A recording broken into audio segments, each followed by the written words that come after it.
Hi class, it's a beautiful Monday afternoon and I'm recording this lecture for your Week 8 Revising and Editing module for Graduate Writing, CED 5062, Section 18. But it's good to see y'all, uh, at least in spirit. And I just wanted to congratulate you. We're halfway through the semester. I know there's been a lot of information to take in so far, a lot of reading and a lot of lecture content, a lot of discussion boards that you've had to do. And I just wanted to encourage you and say that we appreciate all the good work that you're doing. That I want to I do think it's worth emphasizing that most of the really important assignments for this class, about 90% of your total grade, will be in assignments that will come due in the second half of the semester. A lot of them are assignments that you've already gotten a jump start on working on with the lesson plan and the extended definition essay, and then uh, the heavy hitters, the annotated bibliography and literature review will also be kind of something that you'll work on in bits and pieces over the course of the end of the semester. And then the final 10% of your grade will be from your Casa Grande presentations, which will be coming up on the 27th of October during our fifth class period. Together, these assignments, like I said, are worth about 90% of your course grade, and so I do want to encourage y'all to stay ahead of assignments, to ask questions in advance, and just not to wait to the last minute. If you have a problem, just contact us by email or by phone during office hours, and we would love to help you. Uh, it's true of this class, as well as most of your classes in grad school, that most of your big assignments will come due towards the end of the semester. So if you get behind, it can be really difficult to catch up. If you're concerned about your performance in this class or worried about anything, please reach out to help. Please reach out for help. Please ask us. Just remember we're here to help you. And also remember, we're not looking for perfection, especially with things like your extended definition essay and with the lesson plans. It's what we really want is signs of improvement over the course of the semester. That you're taking our feedback, that you're following our feedback, that you're not making the same mistake, over and over and over again, but that you're really kind of critically taking this as an opportunity to evaluate your writing and to really try to do better, to really try to make the best effort that you can. So a big part of your grade will be to what extent you're improving on your assignments. What extent are you taking our feedback uh, that we leave on your assignments and using that feedback to improve your written work? So again, we're not looking for perfection. Don't freak out about small things. We aren't neither Tess or I get any pleasure out of like marking people off for stuff.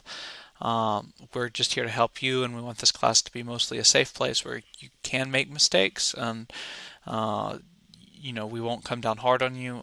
Some of your other classes will not be that way. Some of your other classes you don't really have the opportunity to kind of figure out the ins and outs of APA 7 style or how to put a sentence together. You're just going to get counted off by your professors. So we do want to emphasize that we aren't trying to be nitpicky. We aren't trying to come down on anybody very hard.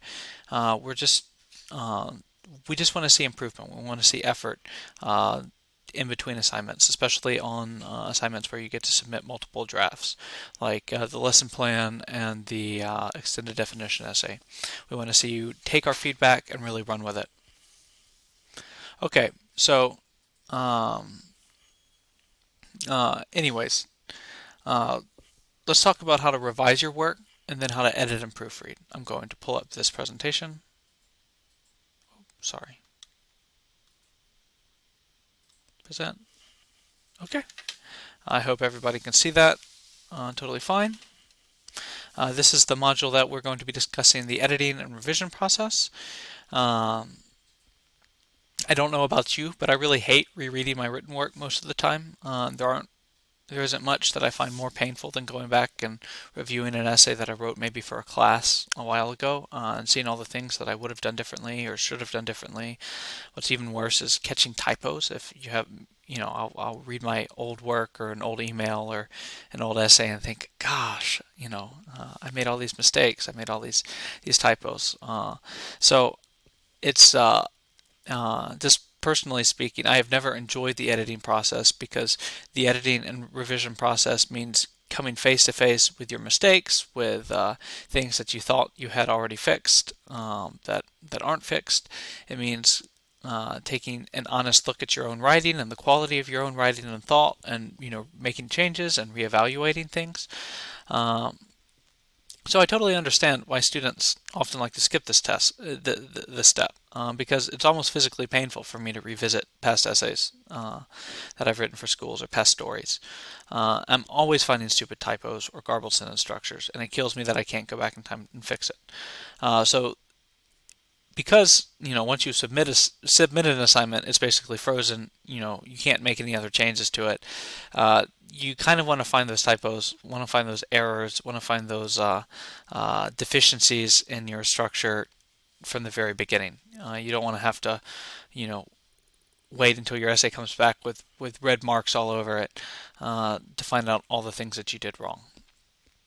Uh, but I do understand, often by the end of your first draft, you're tired of the assignment and you just want to turn something in. But in grad school, that approach just won't work for you, and it won't work for you in real life either. And it definitely won't work for you in this class, because in this class you'll be submitting multiple drafts of most of your assignments, and we will expect you to show significant improvement between those drafts. So you have to revise and edit your earlier work. It's baked into the way this class functions. And, frankly, it's the way writing works. All professional writers have to revise their work again and again to make sure that it's clear and well organized and eloquent. Every great writer, every great novel that you've ever read, every book that you've ever enjoyed was written by a writer who wrote a draft and then made changes to that draft, and then resubmitted that draft, and then maybe made more changes to it, kind of iterated over and over and over again. Writing is an iterative process. You don't expect everything to come out right the first time. You've got to review your work. You've got to do the hard work of revising. So the revision and editing process, it's not a punishment for not doing it right the first time. It's just the way writing works. The great advantage of writing is that it provides you with the opportunity to refine your thought, to be perfectly clear, to say exactly what you intend. In conversation or in a lecture like what I'm doing right now, there's always going to be a lot of fluff. There's always going to be a lot of inaccuracies.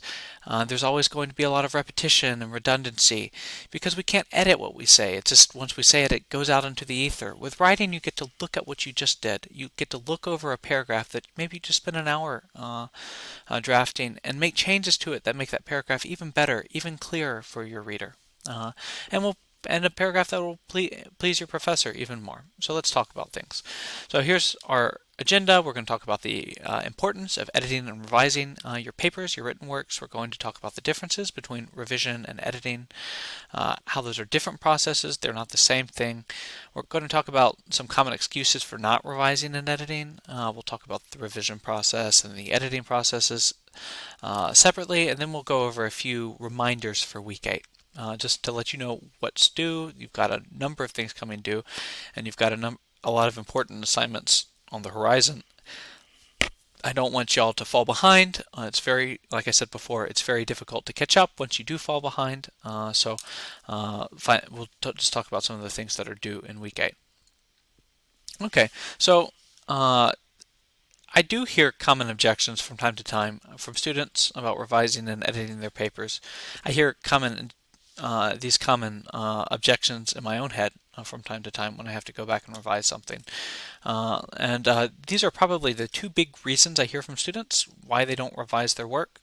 And the first is, I edit and revise my writing as I write, so I don't need to go back and reread my first draft. And the second one goes something like this. I don't have time to rewrite my paper. It's due tomorrow. I just want to say briefly to the first objection that everybody edits and corrects their first drafts as they go. If you notice you write a typo while you're writing your first draft, obviously you're going to fix it. Please continue doing that. But it's also difficult to have any objectivity about what you're writing while you're in the process of writing it. It's better to finish your draft, take a day or two off, and then cycle back to revise and edit your paper. That way you can look at it with fresh eyes and some level of detachment, some level of objectivity. The goal is to read your paper as a reader would read it, not as you would read it. Obviously, you know what you're trying to say. You know a lot about your topic, but you want to read your paper as though you were a complete stranger, just being introduced to your topic for the first time, who doesn't know anything about it. The best way to do this is to read your first draft as a separate process, to take a break. The best way to do this is to write your first draft as a separate process, to take a break, and then try to read your paper in the most objective way possible, not with the sympathetic eyes of a writer, like a parent looking at one of their kids, but with the cold, clear eyes of a stranger who's reading your paper for the first time and prepared to stop reading if he or she finds an obvious error or a jump in reasoning, just as you would if you were reading somebody else's paper. Okay, so that's what I say to anybody who says that they edit and revise as they go. This is obviously something that people do, but it is not the way that I recommend that you write. I think it is very necessary after finishing a first draft to go back and to look at it again, to take some time off to try to be as objective as possible in evaluating the quality of your writing. It's hard work, but it's necessary work. The second excuse is a little bit more practical. It's a little less lazy. I don't have time to rewrite my paper. It's due tomorrow. And we've all been there. Sometimes you run out of time and you have to write a paper the night before. Sometimes you have to settle with writing a somewhat so-so paper, because that's better in most cases than turning it in late. It's always best to turn your paper in on the due date. There are a lot of significant grade penalties for not doing so, and you might make your professor mad. So I'm definitely not suggesting that you turn in an assignment late just so that you can edit it. In the event that you're writing a paper the night before it's due, turn it in and make a mental note that next time you need to leave enough time in your process to revise and edit your paper. You need to get in the habit of working on your assignments ahead of time, not just the night before, so that you have the time to reread and correct what you've just written. This isn't high school, where you can skate by on kind of completing an assignment last minute. You have to make time for revision. You have to see it as part of the process, an essential part of the process. Your assignment is not complete until you fix all the mistakes you made the first time. Okay. So let's begin by making a crucial distinction between revision and editing. They're both different processes, although sometimes they get lumped together. Basically, revision is where you're examining the structure and content of your argument. You're examining ideas. You're moving things around to make your argument flow better, to make it more convincing. You're adding things, you're taking things out that may not belong. You're looking at big picture stuff. Whereas editing is where you go over how your writing sounds and eliminating any silly mistakes, grammar mistakes, misspellings, APA formatting errors, things like that. It's like proofreading. So revision comes first. It doesn't really make sense to tinker with the mechanics and specific wordings of your sentences if you're just going to delete or significantly rewrite your paper during the revision process. During the revision process, you're adding new stuff, you're taking new stuff away, so you want that to happen before you go through and do the nitty-gritty work of moving commas around, fixing APA citations, because it's possible that if you did all the proofreading first, that it wouldn't matter because you're going to take that sentence out anyway. Okay, so first you have to make sure that all your ideas are in order, that your paper is logically organized with a clear thesis statement and topic sentences at the beginning of each paragraph, and that you've satisfied the requirements of the assignment as set forth by the professor. Then, once everything is in its place, you go back and check your paper for mistakes, for redundancies, or for fluff. So revision is different than editing. You should reread your paper twice, once to evaluate its ideas, its logic, its structure, and also its conformity with the assignment requirements, and again to evaluate it for correctness. So here's a handy little table here that goes over a couple of the differences between revision and editing. Okay, so let's talk about revision. After you complete your first draft, you take a break. You leave it alone for a day or two, or if you don't have time, maybe for an hour or two. Then you're going to reread your paper, and here are the questions that you're going to be asking yourself as you do reread your paper. In fact, I think it's handy, at least it's been handy for me, to write a list of questions out before I reread my paper as part of the revision process, so I know exactly what I'm looking for.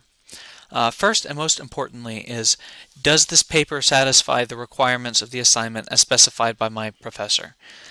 Reread the assignment description again. Reread the rubric that your professor is going to use to grade you on. And then ask yourself honestly, have I gone down a rabbit trail? Have I deviated from the assignment requirements? Have you left out anything important? Have you satisfied the page length requirements? Do you have enough sources, and are these sources the right kind of sources? Sometimes the professor will require that your sources be, current, as in like written in the last 10 years or 5 years or whatever, or only come from peer-reviewed academic journals. Reread the assignment description. And reread the rubric and try to read your paper as your professor would read it. A professor with a rubric in hand who's looking to make sure that you've included everything that you are supposed to include. Your professor is often going to have the rubric in one hand and your paper in the other, and he or she is going to check off on the rubric the elements to the paper that you were supposed to include. And if you don't include it, then you'll be counted off. And sometimes you'll just fail the assignment because you won't have completed the assignment at all.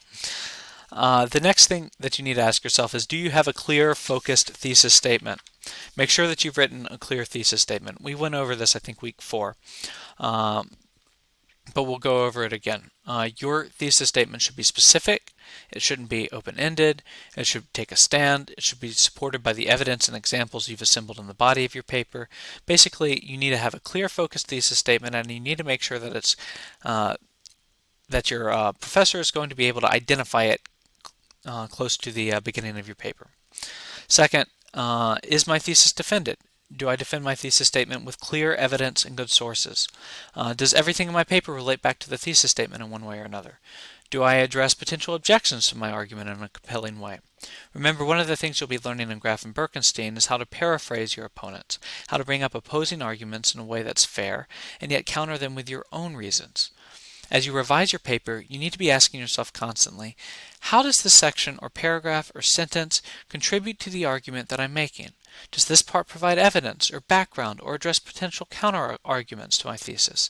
Does everything tie back in some clear way to my thesis? So the major assignment you'll be completing for this class is not a research paper or a persuasive essay, but a literature review, where you will be summarizing a large number of sources to make some conclusion about the state of the current research, the main observations, the major controversies, major gaps, etc. So your thesis statement in this case will not necessarily be an argumentative position where you're, it could be, but you're not going to be necessarily taking a stand on a particular issue, but your thesis statement will be a sentence or two summary about your findings, where you sketch out in broad strokes the ideas you'll be discussing in the body of the paper, the major controversies, your major findings synthesized from all the different sources, all the different research that you did. So no matter what kind of thesis statement that you write, everything in your paper should be related to your thesis statement in some way. It should contribute to the argument. This ensures that your paper is conceptually unified, that it doesn't wander off on rabbit trails, that it stays focused on the task at hand, and that it sets out to do what it and that it does what it set out to do. That is, present an argument about the state of the current research on a topic. Another thing is you should be asking yourself is, do my paragraphs have topic sentences? Is each of my paragraphs conceptually unified? We talked about ensuring that your paper follows a thesis statement and is organized around that thesis statement, but each one of your paragraphs should be organized around an idea. So is it clear to your reader what each paragraph is about and what role it plays in your overall argument? Remember, when you're building a paragraph, you need a topic sentence followed by a brief explanation and several examples, preferably examples supported by sources. Per the article we read 2 weeks ago, The Art of Scientific Writing, the beginning of your topic sentence should provide some transition from the material that you covered previously. You should prepare your reader for the new information they're going to be encountering in this new paragraph by including some transition, which you can find a list of transitions in the appendix of They Say, I Say. But each paragraph should have a topic sentence or sentences at the beginning, which prepare the reader for what he or she will expect. Another thing you'll be asking yourself during the revision process is, are my paragraphs in the right places? Does the structure of my argument make sense, or do I need to do some rearranging? This is one reason why it helps to work from an outline. You'll be writing an outline for a number of these assignments. I think you've already completed one for the extended definition paper, and I will have recommended multiple of you to have written an outline of your 5-paragraph why counseling essays. Your outline will help you decide in advance the shape of your essay. It will help ensure that you put everything in the right places before you write. So during the revision process, you should also have a copy of your outline and plan in hand, and you should ask yourself, does my paper conform to my outline? Also, does my outline make sense? And now that I've written a first draft, do I need to move things around a little bit? Maybe you decide that a paragraph needs to go in a different place, or that you need to provide a little bit of additional background, before you just launch into a subject, a little bit more transition. In any case, the revision process is when you make these kinds of structural decisions about your writing. Another thing you need to ask is, do you have good sources? Do my sources contribute to my argument? Do I paraphrase and quote at the right time? Do I introduce quotes? Remember, all quotes must be introduced. It's a major no-no to just leave an orphan quote in the middle of your paper without any kind of introduction or setting. Do you have a good balance between quoted material and paraphrases? Normally, you should paraphrase about 2/3 to 3/4 of the time and only quote when the writer said something in a particularly memorable or succinct way. You should only quote when it's necessary to quote. You shouldn't just quote all the time. Do my sources say what I think they're saying? Am I fair in how I represent my sources? Did I understand my source material right the first time when I went to write my paper? Maybe I should review my source material again just to make sure that I drew the right conclusions and that I'm using them in the right way. So these are all the big picture questions you need to ask yourself when you're revising a paper. Revision is a long process. It might take several iterations to complete. So don't be impatient. Embrace the grind. It's hard work to write a paper. It's hard work to revise. To me, revision is the hardest part of writing because it is the part where you have to ask yourself the hardest questions. And you have to make sure that your paper is strong enough to stand up to those questions. So now, after you've revised your paper, you will be moving on to the editing and proofreading processes. After you ensure that your paper has the right structure, now you need to go line by line, sentence by sentence, ensuring that you've used proper grammar, that you've spelled everything correctly, that your APA citations are correct. This is the nitty-gritty technical work, and Tess went over some of the common errors in last week's lecture and that we've noticed in your writing thus far. The two big errors that I really hate to see, personally, are fragments and run-on sentences. These are the only ones that I will always take off points for. I'm not sure how Tess feels, but I do that because they're really glaring errors, and they show that the writer does not know how to write a complete sentence, which is one of the basic requirements for writing. Tess went over these mistakes in last week's lecture, and you can find further information on how to correct run-on sentences and fragments in Casa Grande. But just remember, while the revision process overall is more important because you're making bigger decisions about the overall structure of your essay and what you're trying to say, just remember that if you make a lot of grammatical errors, people aren't going to care if your paper is well organized. They're just going to see those errors and they're not going to trust you as a credible writer, or they might just get frustrated and put the paper down because it's hard to read. One error that I've noticed quite often in student work and especially in discussion boards and in your why counseling essays is something called mixed sentences. This is a sentence that contains kind of incompatible grammatical errors, and here's an example or two. The best personality trait for an effective counselor is a person who shows empathy. Okay, so just looking at that sentence, it's pretty easy to see, especially when you read it out loud, you can kind of see where the trouble is. A personality type is not a person. So the best personality trait trait for an effective counselor is a person who shows empathy. A trait is not a person. So a good way to revise this would be, so you see in the first sentence, you start out the sentence one way, you get your reader expecting to expecting you to give a personality trait, and then you provide your reader instead with a person who shows empathy, a person who cannot be a trait. So the best way to revise this would be the best personality trait for an effective counselor is empathy. There you go. It's no longer a mixed sentence. The sentence makes sense. Another example of a mixed sentence would be a controversy in the field of counseling is how and when a counselor should formally diagnose a patient with a personality disorder. This is kind of a garbled construction. If you read it out loud, you see that the first part of the sentence, a recent controversy in the field of counseling, does not line up with the second part of the sentence, is a counselor should formally diagnose a patient with a personality disorder. This sentence needs a rewrite to make sense. Oh, I think I read the wrong sentence. Sorry. Okay, so here's the wrong sentence. A controversy in the field of counseling is how and when a counselor should formally diagnose a patient with a personality disorder. Okay, so maybe I read it right the first time. Anyway, this sentence needs a rewrite to make sense.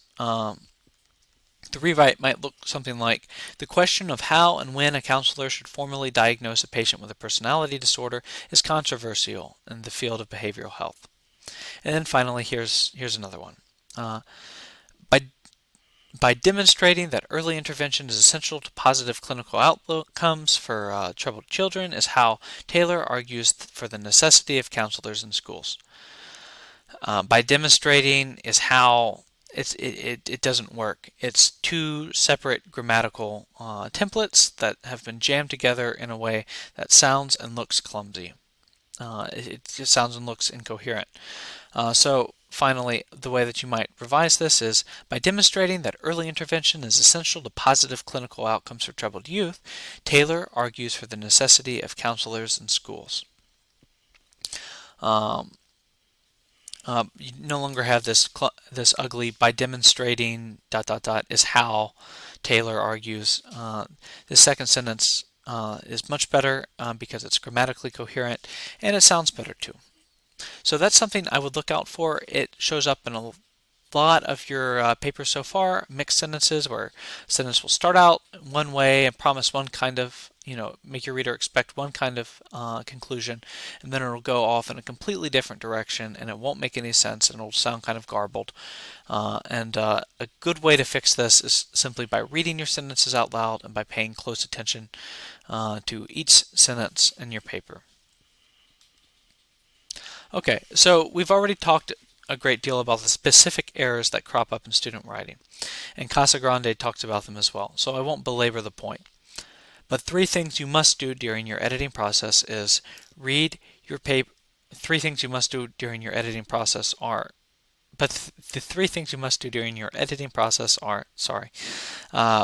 read your paper slowly and out loud. This is the best way to catch silly mistakes. So, number one, to me this is the most helpful thing, is if I have my paper out in front of me and I read it out loud, I put my eye on every word of every sentence, I can normally catch errors pretty quickly. And there's a lot of errors that show up in student writing and in your writing for this course so far that look like they would have been very easy to catch if you had just troubled yourself to read the paper over again. Another thing is you can ask a friend or classmate to read your paper. Bribe them with a lunch or a beer or a coffee. A fresh set of eyes is always very helpful. Alternatively, you can set up a review with one of the librarians here at Richmont. This normally requires some time on our part. We've been pretty busy here lately, so you want to do this early. You don't want to do this the night or the week the paper is due, but we'll try to help you out the best we can, as quickly as we can. Just remember that this takes time, and don't expect us to get back to you right away. Number 3, use Grammarly. We have told you over and over and over in this class to use Grammarly. Now that big assignments are coming due, we're not going to have much of a sense of humor about a ton of typos and misspellings that Grammarly could catch, because we've told you how to use Grammarly and we've really emphasized how important Grammarly is. So like casual misspellings and silly grammatical errors, those are all going to be a bigger deal because we know you have access to Grammarly and have the opportunity to learn how to use it. We're not proofreaders. We will not point out every grammatical error or spelling error. We'll simply count it off. Please use Grammarly. I'm begging you. It makes your life so much easier. So many of you don't seem to be using Grammarly right now. I don't know why that is, but Grammarly is a great resource that you have access to at Richmont. Should be part of the editing process. You should put your paper in Grammarly. You should check all your spelling and your grammatical errors. Grammarly will point out a lot of things. You can't use it as a substitution for the other steps in the editing process, but it will sure go a long way to make sure that you don't have any really goofy, dorky looking typos in the middle of your paper. You can't catch everything as a proofreader or as an editor, so it's nice having a piece of software which will catch a lot too. Anyway, just use Grammarly. And finally, consult your APA 7 style book when you have questions about APA 7 style. Your formatting should, for your papers, they should include a title page and they should be formatted according to APA 7 style.